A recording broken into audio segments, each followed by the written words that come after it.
Hello,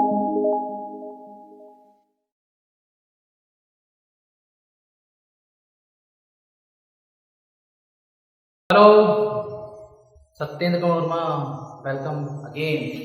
आपसे फिर मुलाकात करने जा रहे हैं और हम लोग पिछले टॉपिक से स्टडी करते चले आ रहे हैं। कई कई जानकारी हम लोगों ने शेयर होती रही हैं और बात होते में ही कई नॉलेज ऐसी मिली है जो हमारे प्राचीन भारतीय सभ्यता से जुड़ी हुई है और आधुनिक भारतीय सभ्यता से भी जुड़ी हुई है। बल्कि भारत से संबंधित जितने भी जो विकास का स्तर है, पहले देश आज़ाद होने के बाद में क्या हुआ, लेकिन आज जो बात होगी वो आज देश आज़ाद होने के बाद, और अभी तक हम लोगों ने जो बात की थी वो देश आज़ाद होने के पूर्व की बातें थी, जिसमें किस तरीके से क्रांतियां हुई, किस तरीके से परिवर्तन हुआ। हम लोगों ने देखा कि 19वीं सदी के प्रारंभ में भारत में कितना परिवर्तन हुआ, कई रूपों में देखने को मिला। प्रत्येक पहलू से संबंधित, जो कि शिक्षा के क्षेत्र से भी संबंधित था, व्यापार के क्षेत्र से भी संबंधित था और औद्योगिक शिक्षा से भी संबंधित था, कृषि शिक्षा से भी संबंधित था और व्यावसायिक शिक्षा के रूप में भी संबंधित था। देखिए, ब्रिटिश ईस्ट इंडिया कंपनी का जो प्रमुख उद्देश्य था शिक्षा को बढ़ावा देना, क्योंकि उनका जो उद्देश्य था वो लंदन एजुकेशन सिस्टम से प्रेरित था। इसलिए भारत में जब वो आए, व्यापार करने के साथ साथ जैसा समय बीतते बीतते उन्होंने पाया कि यहाँ पर भी शिक्षा का स्तर वैसा ही होना चाहिए, क्योंकि यहाँ पर जो शिक्षा का स्तर था वो धार्मिक समुदाय तक ही सीमित था। तो उन्होंने देखा कि यहाँ सबसे पहले उन्होंने क्या पाया कि यहाँ पर धर्म से संबंधित शिक्षा को रोकना होगा, यानी कि धार्मिक शिक्षा को रोका। उसके बाद लंदन तर्ज पर लंदन की आदर्श शिक्षा प्रणाली के तहत भारत में शिक्षा में परिवर्तन कराया।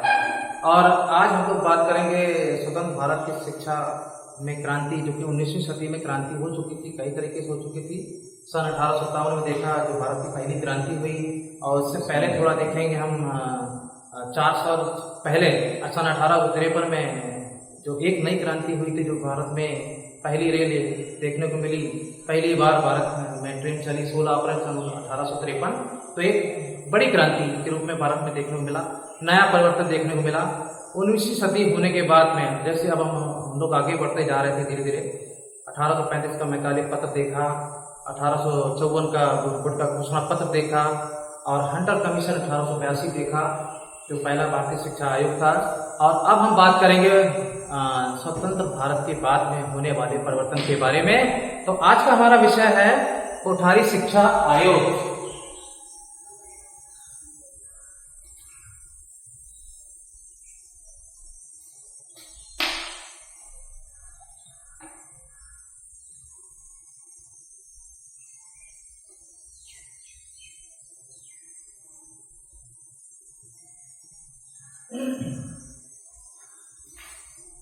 वास्तविक रूप में देखा जाए तो भारत के जब फ्री हुआ 15 अगस्त 1947 के बाद में यहीं से परिवर्तन होना शुरू हो गया था। और प्रमुख उद्देश्य था कि शिक्षा के स्तर में परिवर्तन कराने की कोशिश कराना, क्योंकि शिक्षा एक मात्र ऐसा साधन था जिससे दिन प्रतिदिन नए भारत का निर्माण करने की कोशिश की जा सकती है।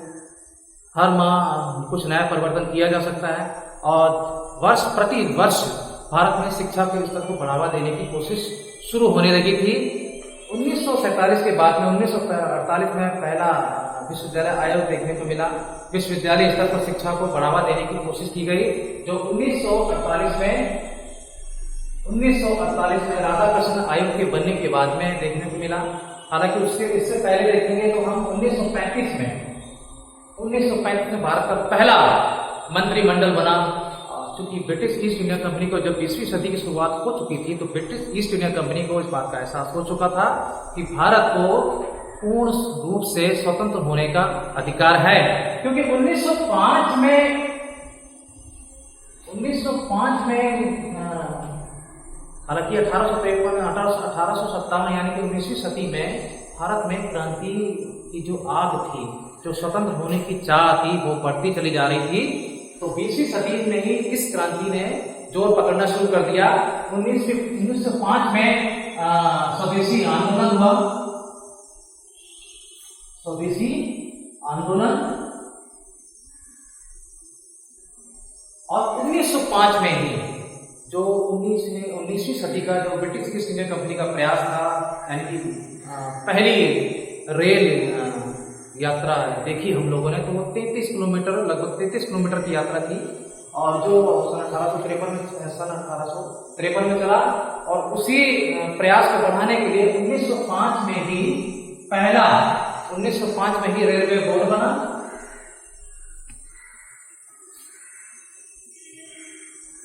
1905 में रेलवे बोर्ड बना।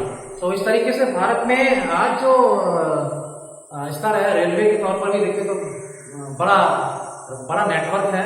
और तो हालांकि देखें तो 4256 किलोमीटर का भारत का सबसे बड़ा नेटवर्क है। 4256 किलोमीटर का भारत का सबसे बड़ा नेटवर्क है। इस तरीके से भारत में 20वीं सदी के प्रारंभ में ही कई क्रांतियां होने लगी थी, वो प्रत्येक पहलू से संबंधित थी।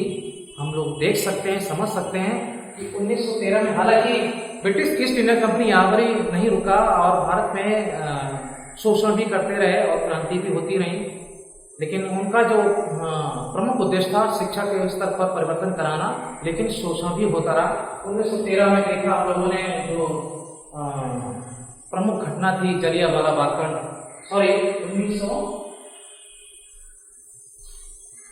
जलियांवाला बाग कांड।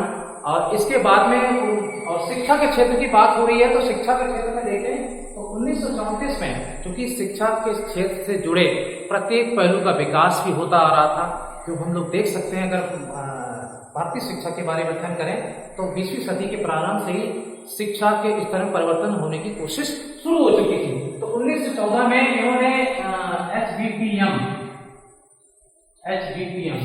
हम लोग इस टॉपिक पे आएंगे, उससे पहले तो थोड़ा बात कर लेते हैं इस टॉपिक में आने से पहले क्या क्या परिवर्तन देखने को मिला, क्या क्या परिवर्तन हुआ, तो इसके बारे में हमें मालूम होना चाहिए।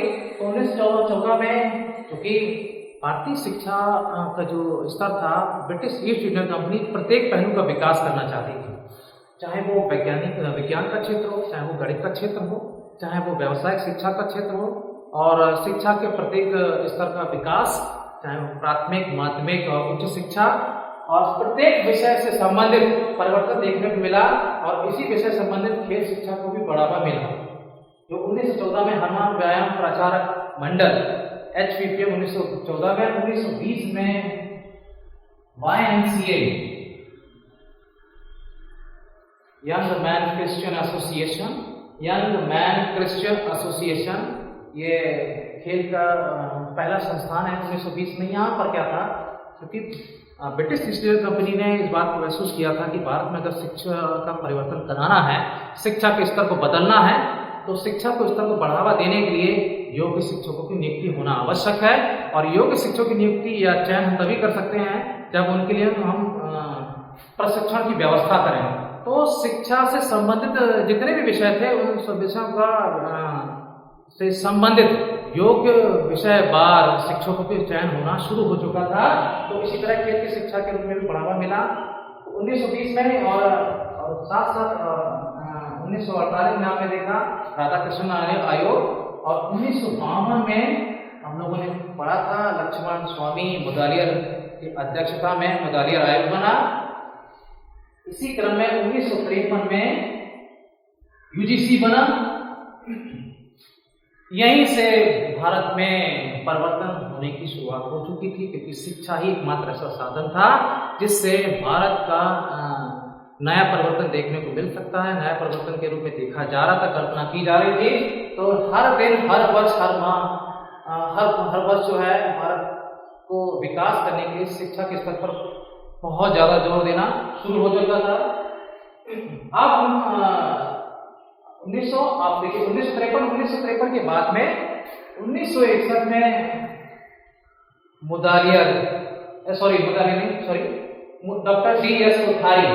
Doctor DS Kothari. अब हम लोग टॉपिक पे आते हैं। डॉक्टर दौलत सिंह कोठारी 1961 में UGC के प्रेसिडेंट बने।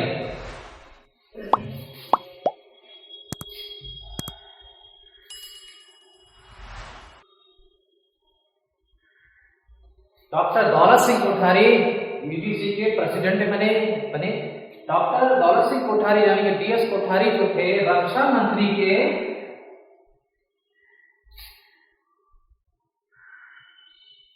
रक्षा मंत्री के वैज्ञानिक सलाहकार थे।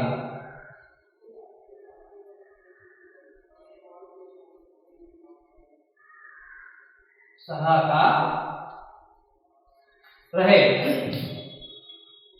ये इन्होंने साइंस के रूप में विशेष तौर पर अध्ययन किया था, विदेशों में जाकर अध्ययन किया। और देखिए 1961 में दौलत सिंह कोठारी जो है यूजीसी के प्रेसिडेंट बने। सेम ईयर, इसी वर्ष 11 अगस्त, खेल शिक्षा को भी बढ़ावा देना था, तो भारत ने शिक्षा से संबंधित प्रत्येक विषय को बढ़ावा देने के लिए खेल शिक्षा को भी बढ़ावा दिया। 11 अगस्त 1961 में NNIP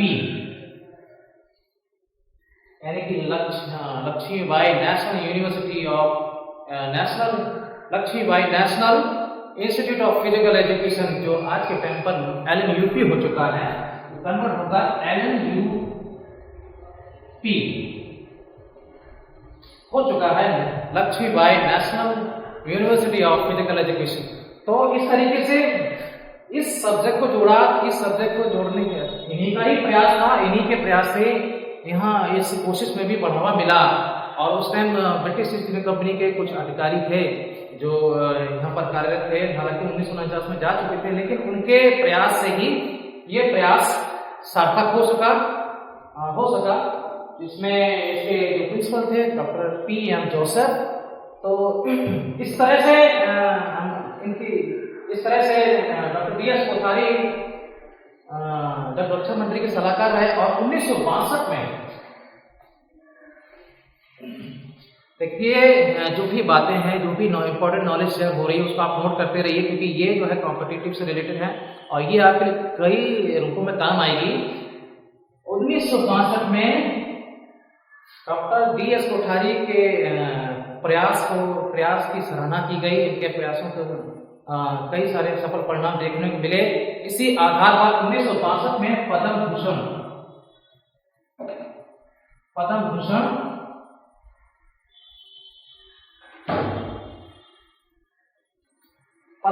पुरस्कार से सम्मानित किया गया। दोस्तों अच्छा, पुरस्कार की अगर बात करें तो आपको पता है कि भारत रत्न हो गया, पद्म विभूषण हो गया, पद्मश्री हो गया, पद्मश्री, और उसके बाद में पहला आपने देखा भारत रत्न और भारत विभूषण और पद्म भूषण, पद्मश्री। ये 4 भारत के सर्वोच्च पुरस्कार हैं जो हर प्रत्येक क्षेत्र में दिए जाते हैं उल्लेखनीय योगदान पर।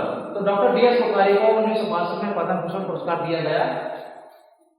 अब 1963 में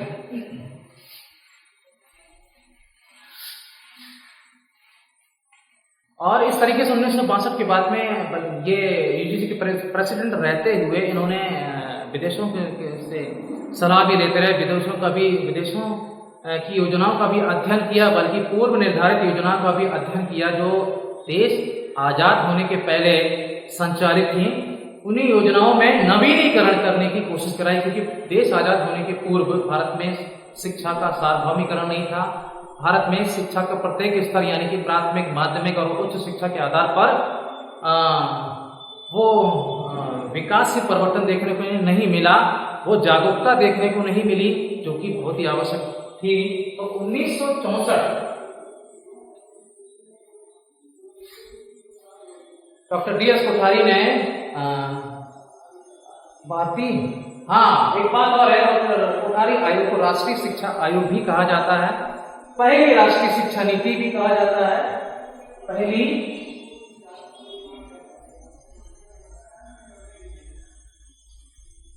राष्ट्रीय शिक्षा नीति,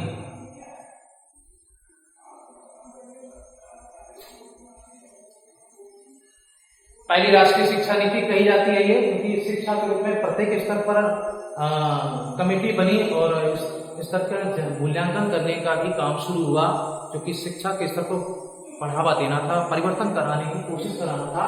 तो कोठारी शिक्षा आयोग को राष्ट्रीय शिक्षा आयोग कहा जाता है और पहली राष्ट्रीय शिक्षा नीति कही जाती है। 1964 में 1964 में, यानी कि 14 जुलाई 1964 को 1964 को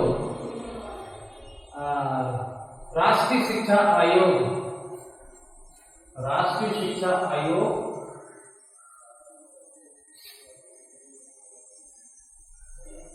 या पहली राष्ट्रीय शिक्षा नीति बनी। तो डॉक्टर टी.एस. कोठारी ने अपनी इस रिपोर्ट को सौंपा। Doctor T.S.. कोठारी ने अपनी इस रिपोर्ट को 14 जुलाई 1964 में राष्ट्रीय शिक्षा के आयोग का गठन करने के बाद में भारतीय सरकार को सौंपा, और उसके बाद में 29 जून 1966 में पहली राष्ट्रीय शिक्षा नीति का गठन हुआ। पहली राष्ट्रीय शिक्षा नीति का, ये राष्ट्रीय शिक्षा आयोग बना, राष्ट्रीय शिक्षा नीति, ये रिपोर्ट यानी कि 29 जून 1966 को डॉक्टर डी.एस. कोठारी ने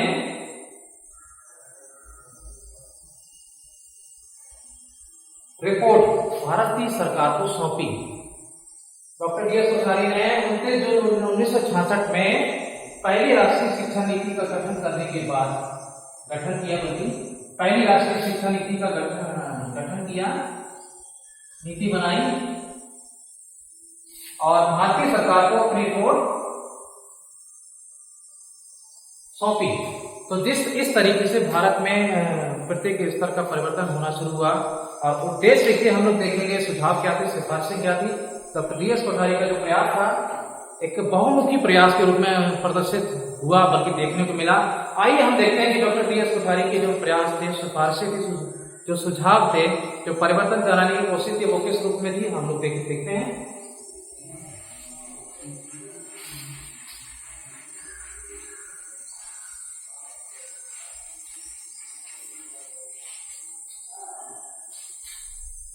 तो जैसा कि हम लोगों ने देखा कि 29 जून 1966 में फाइनली रिपोर्ट इंडियन गवर्नमेंट को सबमिट किया।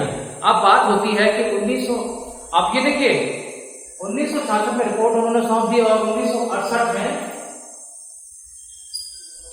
1968 में पूरे भारतवर्ष में राष्ट्रीय शिक्षा नीति यानी कि पहली राष्ट्रीय शिक्षा नीति लागू हो गई। पहली शिक्षा नीति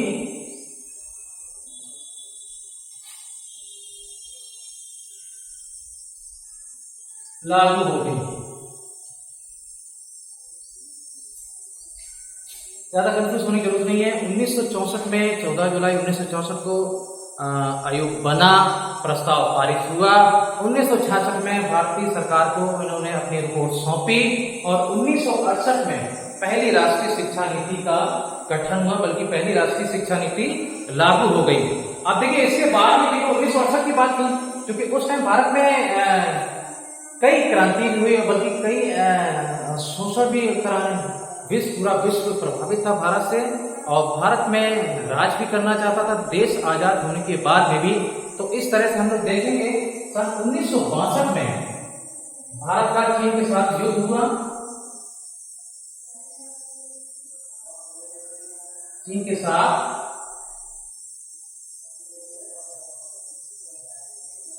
युद्ध हुआ, जिससे इनकी कोशिश चीन देश की जो चीन राष्ट्र था उसकी कोशिश थी कि भारतीय अर्थव्यवस्था को रोक लगाना, भारतीय अर्थव्यवस्था को डगमगाने की कोशिश करना।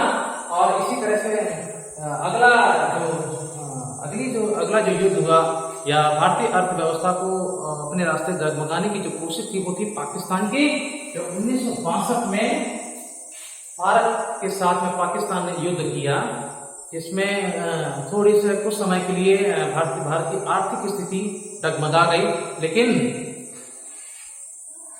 लेकिन यहाँ भारत में ऐसे कई विद्वान थे, जिन विद्वानों की बात कर रहे हैं, जिस विद्वान की बात कर रहे हैं दौलत सिंह कोठारी, उसी समय इन्होंने शिक्षा के स्तर पर परिवर्तन कराने की कोशिश की, जिसका उद्देश्य था शिक्षा के प्रत्येक पहलू का अध्ययन कराना, शिक्षा के प्रत्येक पहलू से संबंधित जांच कमेटी का गठन करना और शिक्षा के प्रत्येक पहलू से संबंधित रिपोर्ट के आधार पर समीक्षा करना, अपितु नए सुझाव देने की कोशिश करना। तो 1965 में भारत का पाकिस्तान के साथ युद्ध हुआ।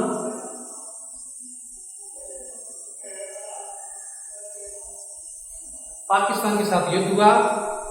यहाँ पर थोड़ी सी दिक्कत हुई थी भारतीय अर्थव्यवस्था में, और यहीं से प्रॉब्लम क्या हुई कि अमेरिका ने भारत से व्यापारिक संबंध तोड़ने की कोशिश की थी। आगे हम लोग बढ़ेंगे। अब देखिए, बात करते हैं कि दौलत सिंह कोठारी ने, क्योंकि भारत के व्यापार इंडस्ट्रीज जो थी या इंडस्ट्रीज एजुकेशन थी वो थोड़ी कुछ समय के लिए प्रभावित हुई, व्यापार नहीं हो पा रहा था। एक्सपोर्ट इंपोर्ट अमेरिका ने रोक दिया भारत के साथ। तो इस तरीके से अब शिक्षा के स्तर पर भी प्रभाव पड़ रहा था। तो डॉक्टर डी एस कोठारी ने उसी शिक्षा के स्तर को संबंधित प्रस्ताव को 1968 में लागू कराया, जो कि भारत सरकार के हस्तक्षेप के बाद में लागू हुआ। तो 1968 में पहली राष्ट्रीय शिक्षा नीति, नेशनल एजुकेशन पॉलिसी,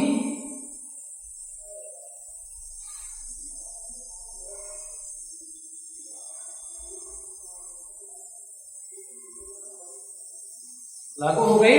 इसी के बाद आप देखिए, नेशनल एजुकेशन पॉलिसी का जो पर्पस था, जो उद्देश्य था, वो क्या था, यानी कि राष्ट्रीय शिक्षा नीति के तहत किस तरीके से भारत के प्रत्येक शिक्षा के स्तर में परिवर्तन कराने की कोशिश थी। आइए दोस्तों, हम लोग देखते हैं आगे।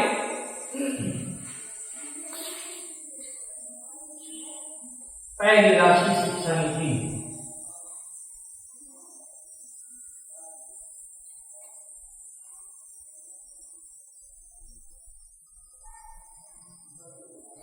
के उद्देश्य,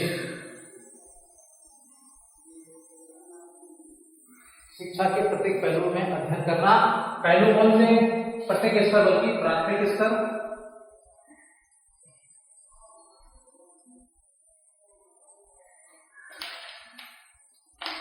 माध्यमिक स्तर,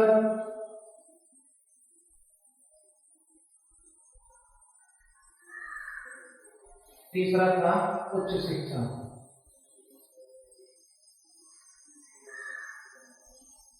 क्योंकि डॉक्टर दौलत सिंह कोठारी का जो प्रमुख उद्देश्य था उच्च शिक्षा को प्रोत्साहन देना, उच्च शिक्षा से संबंधित कोर्सों को प्रोत्साहन देना, उच्च शिक्षा को बढ़ावा देने की कोशिश कराना। तो इनके ये जो उद्देश्य था शिक्षा के प्रत्येक स्तर को बढ़ावा देना, यानी कि प्राथमिक स्तर पर यहाँ पर एक परिवर्तन देखने को मिला। जानने लायक है कि डॉक्टर दौलत सिंह कोठारी ने त्रिभाषी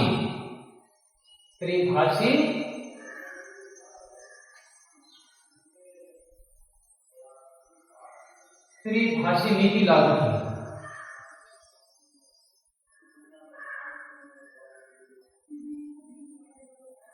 शिक्षा के प्रत्येक स्तर का पहलू का प्रत्येक स्तर के पहलू का अध्ययन करने के लिए उन्होंने त्रिभाषी नीति लागू की। मतलब से भारत में शिक्षा का संचालन होना चाहिए। अब प्रॉब्लम यह है कि तीन भाषाएं वो जो, क्योंकि भारत में आज के टाइम पर 28 स्टेट हैं और 7 टेरिटरी यानी कि केंद्र शासित प्रदेश हैं। तो अब सभी राज्यों की, सभी केंद्र शासित प्रदेशों की अलग अलग संस्कृति है, भाषाएं हैं। तो उसी आधार पर डॉक्टर दौलत सिंह कोठारी का जो प्रयास था, इस विभिन्न प्रांत की संस्कृति को अध्ययन करके, विभिन्न प्रांत से संबंधित भाषाओं को अध्ययन करके, विभिन्न प्रांत से संबंधित सभ्यता को अध्ययन करने के बाद में उन्होंने त्रिभाषी नीति को लागू किया। यानी कि कर्नाटक में अगर एजुकेशन मिल रही तो कन्नड़ भाषा के कर्नाटका स्टेट कन्नड़ भाषा के माध्यम से शिक्षा का संचालन कर सकते हैं।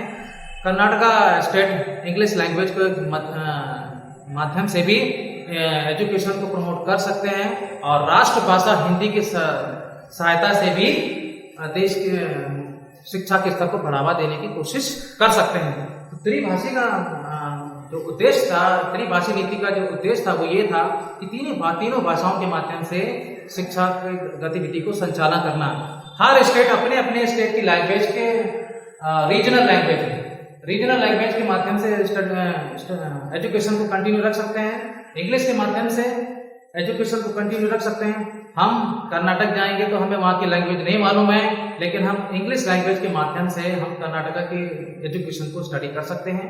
वहाँ पर हायर एजुकेशन के रूप में हम वहाँ स्टडी कर सकते हैं। कन्नड़ हमको नहीं आती है, केरला की मलयालम हमको नहीं आती है, तो मलयालम नेटिव लैंग्वेज वो वहाँ के लोकल जो पीपल है वो मलयालम से पढ़ेंगे और हम इंग्लिश के माध्यम से अपने एजुकेशन को प्रमोट करने की कोशिश कराएंगे। जैसे कि बांग्लादेश है, सॉरी पश्चिम बंगाल है, पश्चिम बंगाल बांग्ला वहाँ की रीजनल लैंग्वेज है। रीजनल लैंग्वेज साथ में इंग्लिश के माध्यम से और हिंदी के माध्यम से प्रत्येक राज्य 3 भाषाओं के माध्यम से शिक्षा की नीति या शिक्षा संबंधित उद्देश्यों को संचालित कर सकते हैं। तो इस तरीके से यहाँ पर दौलत सिंह कोठारी ने प्राथमिक स्तर, माध्यमिक स्तर और उच्च शिक्षा के स्तर को बढ़ावा देने के लिए जांच कमेटी बनाई। जांच कमेटी बनाई, इसका उद्देश्य था कि प्रत्येक स्तर पर शिक्षा नीति, शिक्षा से संबंधित पहलुओं की समीक्षा करना, अध्ययन करना और रिपोर्ट के आधार पर नई कोशिश के साथ में नवीनीकरण करवाने की कोशिश करना। आगे देखेंगे हम लोग।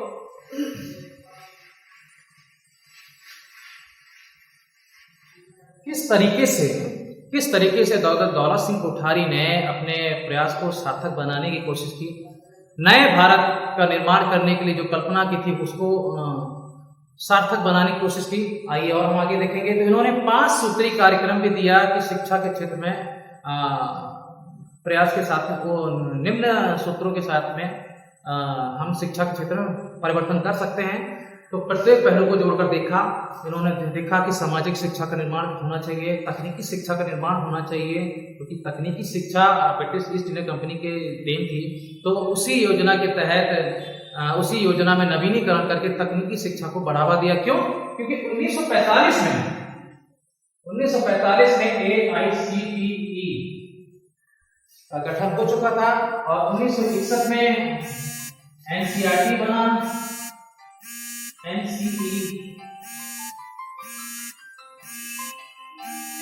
NCERT बना।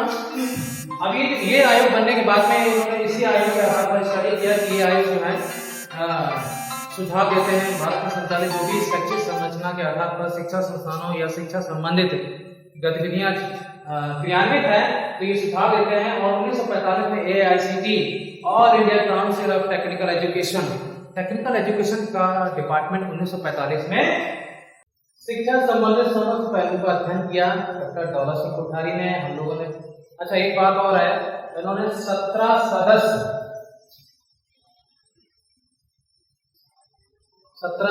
बाद 6 अन्य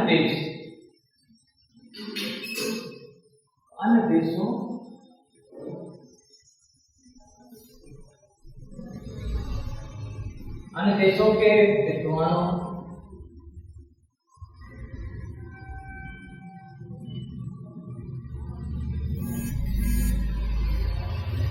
सदस्य व अन्य देशों के विद्वान 6 अन्य देशों के विद्वानों के सहयोग से कोठारी आयोग का गठन किया था। क्योंकि डॉक्टर दौलत सिंह कोठारी विदेश में भी शिक्षा ग्रहण किया था और प्रत्येक विषय को बढ़ावा देने की कोशिश, बल्कि प्रत्येक विषय का अध्ययन करने के साथ साथ में भारतीय शिक्षा के स्तर को परिवर्तित कराने के लिए प्रत्येक विषय को बढ़ावा देने की कोशिश की।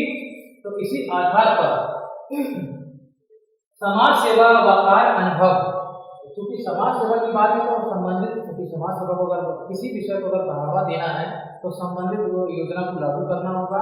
तो दौलत सिंह कोठारी के प्रयास से NSS यानी नेशनल सोशल सर्विस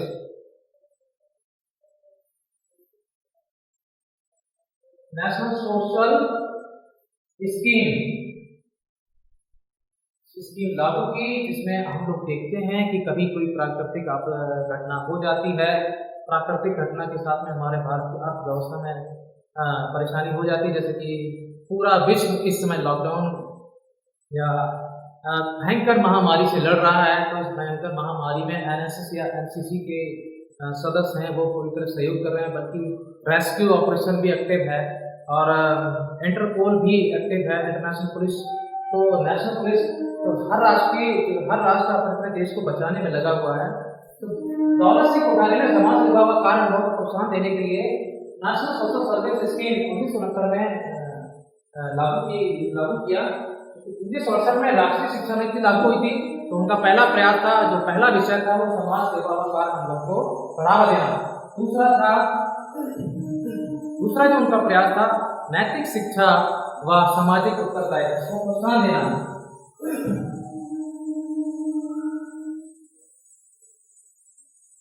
नैतिक शिक्षा व सामाजिक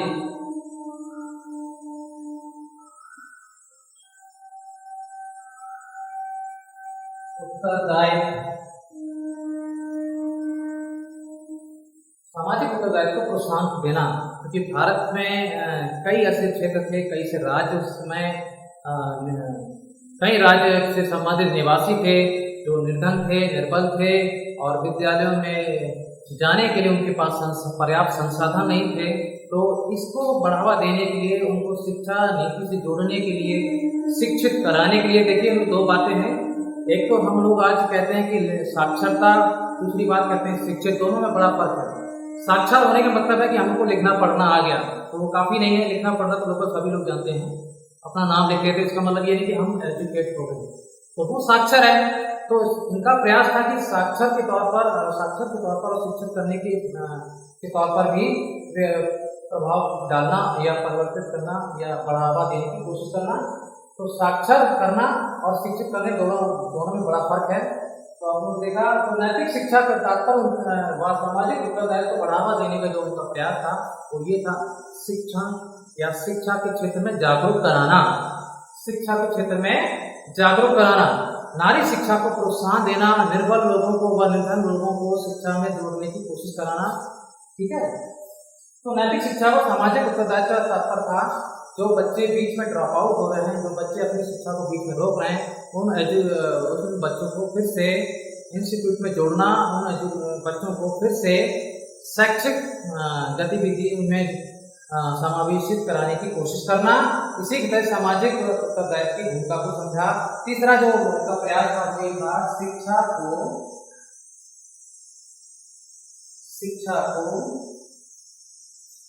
शिक्षा को व्यावसायिक प्लस तकनीकी शिक्षा भी ज्ञान हो।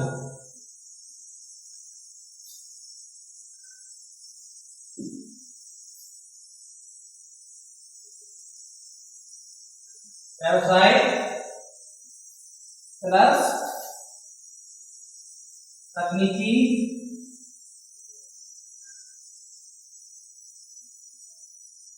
शिक्षा के माध्यम शिक्षा को व्यावसायिक और तकनीकी शिक्षा के रूप में भी परिवर्तित किया जाए। उद्देश्य था कि व्यावसायिक और तकनीकी रूप में भी शिक्षा को प्रोत्साहन या भारतीय शिक्षा को प्रोत्साहित किया जाए।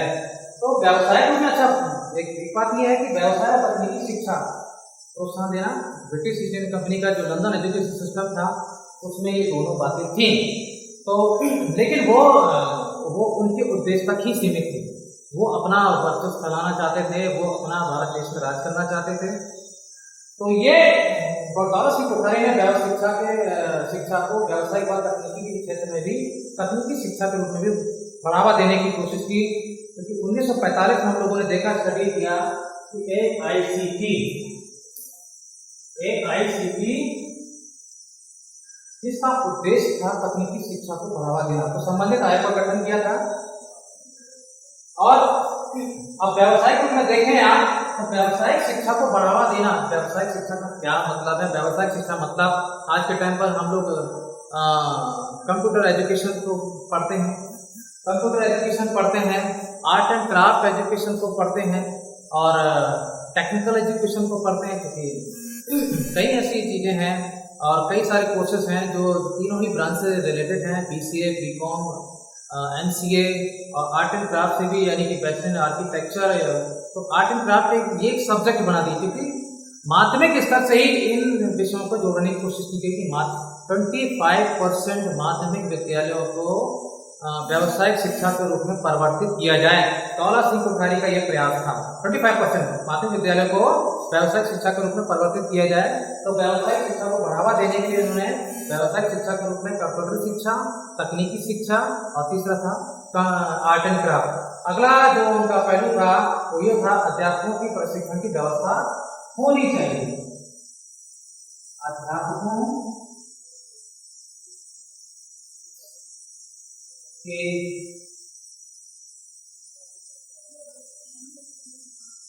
प्रशिक्षण की व्यवस्था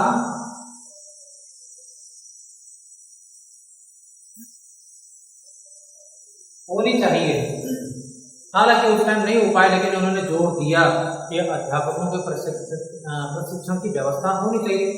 क्यों? क्योंकि उद्देश्य अगर उनको प्रशिक्षित करेंगे तो हमें योग्य व शिक्षित और योग्य व अनुभवी अध्यापकों की भूमिका को देखने को मिलेगा। इसी आधार पर अध्यापकों की प्रशिक्षण की व्यवस्था होनी चाहिए। ठीक। और दूसरी बात की, अच्छा उस टाइम क्या था कि तत्कालीन शिक्षा मंत्री केसी पंत तत्कालीन शिक्षा मंत्री थे उस टाइम पर।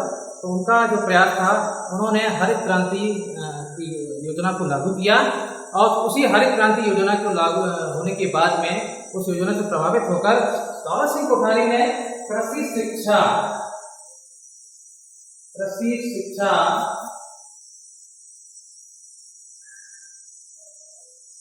शिक्षा को भी बढ़ावा दिया, औद्योगिक शिक्षा को भी बढ़ावा दिया। इस तरीके से अब हम आगे बढ़ेंगे हम लोग।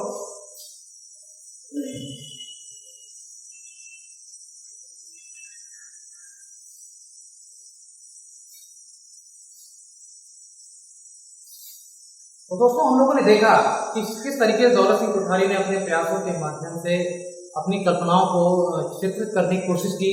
हमने कई सारे पॉइंट्स का अध्ययन किया। सबसे पहले हमने देखा समाज सेवा कार्यों को बढ़ावा देना, नैतिक शिक्षा, सामाजिक उत्तरदायित्व को बढ़ावा देना, अध्यापकों के प्रशिक्षण की व्यवस्था करना, और स्कूलिंग। एक पॉइंट, मोस्ट इंपॉर्टेंट पॉइंट भी है कि स्कूलिंग सिस्टम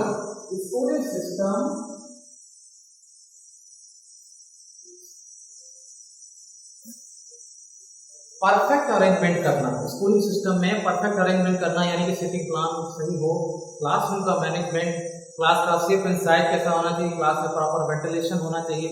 तो परफेक्ट अरेंजमेंट करने की कोशिश की। तो दौलत सिंह कोठारी का निम्न प्रयासों में ये बड़ा ही सराहनीय प्रयास था, बच्चों को बैठने की व्यवस्था की जाए ताकि उनको किसी प्रकार की कोई दिक्कत न हो। तो इस तरीके से शिक्षण जागरूकता को फैलाया, शिक्षा की वित्तीय समस्याओं को भी सुलझाया, और नारी शिक्षा को भी प्रोत्साहन दिया। आगे हम लोग को देखेंगे किस तरीके से डॉक्टर दौलत सिंह कोठारी ने अपने प्रयासों के माध्यम से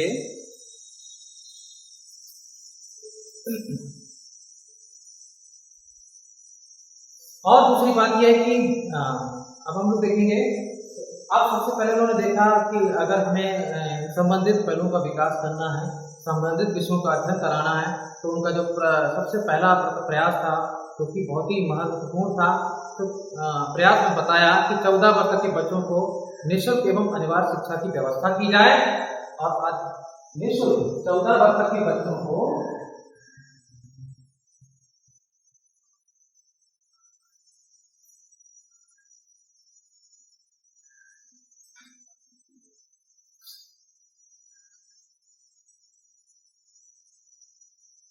निःशुल्क एवं अनिवार्य शिक्षा की व्यवस्था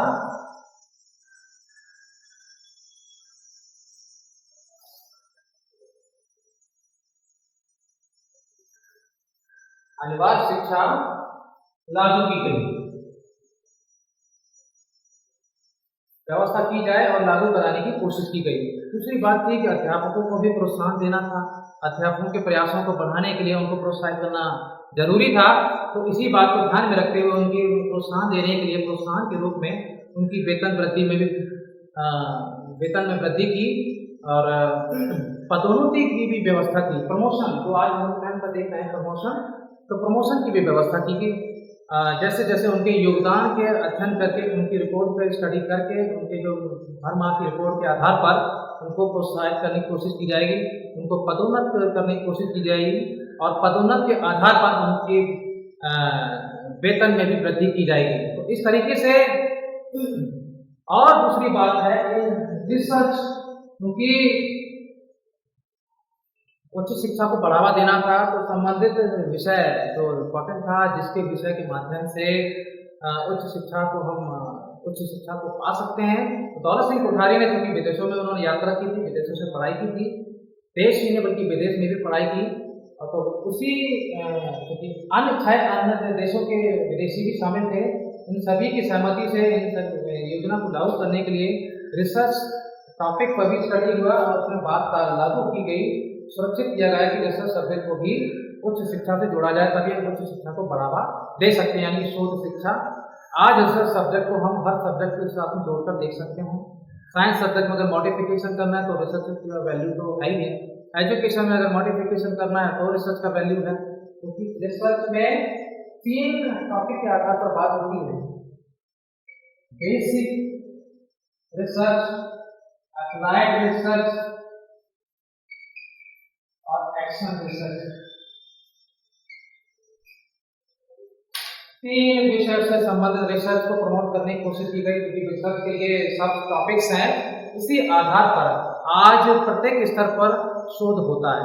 तो उच्च शिक्षा को बढ़ावा देने के लिए रिसर्च सब्जेक्ट को लागू किया और औद्योगिक शिक्षा को भी प्रोत्साहित किया, और इस तरीके से पूरे भारतवर्ष में एक शैक्षिक संरचना लागू की। 10+2+3 10 वर्ष तक के बच्चों को हाई स्कूल हो जाए, 10 वर्ष तक 14 वर्ष तक के बच्चों को निःशुल्क एवं अनिवार्य शिक्षा लागू करना, और 10 वर्ष तक उनको हाई स्कूल मिल जाए, यानी 10 क्लास हो जाए, +2 यानी कि 12 क्लास, और +3 यानी कि ग्रेजुएशन यानी कि स्नातक शिक्षा को लागू करना। तो इस तरह से एक शैक्षिक संरचना को लागू किया, प्रोत्साहित किया। और एक बात इंपॉर्टेंट ये थी कि इस योजना को लागू करने के लिए कोई धनराशि की व्यवस्था भी होनी चाहिए थी। तो दौलत सिंह कोठारी ने नेशनल इनकम में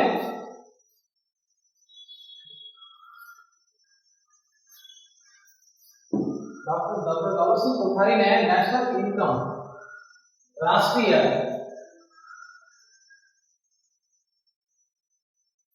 6% धनराशि की व्यवस्था एजुकेशन डिपार्टमेंट के लिए पूरी तरह से सुरक्षित कर दी गई कि शिक्षा के क्षेत्र में राष्ट्रीय आय का 6% भाग शिक्षा के क्षेत्र में व्यय होगा, शिक्षा के क्षेत्र में खर्च होगा। ठीक है। और उस टाइम पर जो लिटरेसी दर थी, लिटरेसी ग्राफ था, साक्षरता का स्तर था, वो 36% था, और इस परसेंट को बढ़ावा देने की कोशिश की कि इस परसेंट को और बढ़ाया जाए और साक्षर किया जाए। कम से कम लोगों को लिखना पढ़ना तो आ ही जाना चाहिए, कम से कम अपना नाम लिखना तो आ ही जाना चाहिए, और नाम लिखने के साथ साथ में उनकी शिक्षा को भी बढ़ावा देना, उनको शिक्षित भी करना है, प्रत्येक स्तर पर शिक्षित करना है, हायर एजुकेशन तक उनको प्रमोट कराना है। तो इस तरीके से उन्होंने पाया कि 56%, ये 36% को कन्वर्ट करके 56% किया जाए। तो ये इस तरह से पूरे राष्ट्र में भारतीय शिक्षा नीति का इस तरह से संचालन हुआ, और शिक्षा से संबंधित प्रत्येक पहलू का अध्ययन हुआ। तो दोस्तों, आज के टॉपिक में इतना ही काफ़ी है, और कल हम लोग यानी कि नेक्स्ट टॉपिक में क्योंकि इसी टॉपिक से प्रमोट होकर राष्ट्रीय शिक्षा नवीन शिक्षा नीति लागू हुई थी, जो कि 1988 में लागू हुई। तो इस टॉपिक के बारे में लोग स्टडी करेंगे कि भारत की पहली राष्ट्रीय शिक्षा नीति, अगर बात करेंगे, अब ये भी राष्ट्रीय शिक्षा नीति बोला जाता है, तो स्वतंत्र भारत की पहली राष्ट्रीय शिक्षा नीति लागू हुई 1968 में, 1964 में रिपोर्ट बनी, 1966 में प्रकाशित हुआ, और 1968 में राष्ट्रीय शिक्षा नीति पूरे भारतवर्ष में लागू हो गई। दोस्तों, तो इस तरीके से उस सिस्टम के तहत हम लोगों ने देखा, यहाँ पर लिटरेसी ग्राफ को बनाने की कोशिश हुई, नारी शिक्षा को प्रोत्साहन कराने की कोशिश हुई, कक्षा 9 के बदले कक्षा 10 में विषय चयन का निर्धारण किया गया, क्योंकि मुजालिद आयोग में भी निर्धारित हो चुका था, और उसी योजना के तहत उसी बिंदु को पूरे तरह से लागू कर दिया गया कि क्लास 9 के बाद में क्लास 10 के बाद सब्जेक्ट चॉइस करने का पूरी तरह से अधिकार रहेगा, यानी कि बच्चे क्लास 10 के बाद सब्जेक्ट चॉइस कर सकते हैं, और माध्यमिक स्तर पर व्यावसायिक शिक्षा को बढ़ावा दिया जाए। तो प्राथमिक शिक्षा या शिक्षा के प्रत्येक पहलू पर हम लोगों ने देखा, इंपॉर्टेंट पॉइंट था त्रिभाषी नीति को लागू करना, यानी 3 भाषाओं के माध्यम से शिक्षा की गतिविधि को बढ़ाने की कोशिश करना, शिक्षा के उद्देश्यों को बढ़ाने की कोशिश करना। तो ये इंपॉर्टेंट पॉइंट है कि त्रिभाषी नीति किस योजना में लागू हुई, वो था आंसर आपका क्या है, 1968 राष्ट्रीय शिक्षा नीति के तहत। तो दौलत सिंह कोठारी के प्रयास सराहनीय प्रयास की सहायता से त्रिभाषी शिक्षा नीति लागू हुई और 10+2+3 एक शैक्षिक संरचना पूरे भारतवर्ष में लागू किया गया। कृषि शिक्षा को प्रोत्साहित किया गया, औद्योगिक शिक्षा को प्रोत्साहित किया गया और शिक्षा से संबंधित प्रत्येक पहलू व प्रत्येक विषय को प्रोत्साहित किया गया। तो दोस्तों ये था आज का टॉपिक, इतना ही काफी है। तो हम लोग इसी टॉपिक से प्रेरित होकर जो अगली राष्ट्रीय शिक्षा नीति व नवीन शिक्षा नीति बनी निर्धारित हुई तो 1986 में लागू हुई थी, इसके बारे में हम अगले वीडियो में स्टडी करेंगे, यानी कि नेक्स्ट क्लास में स्टडी करेंगे। तो इतना ही काफी है। I hope you all understand today's topic.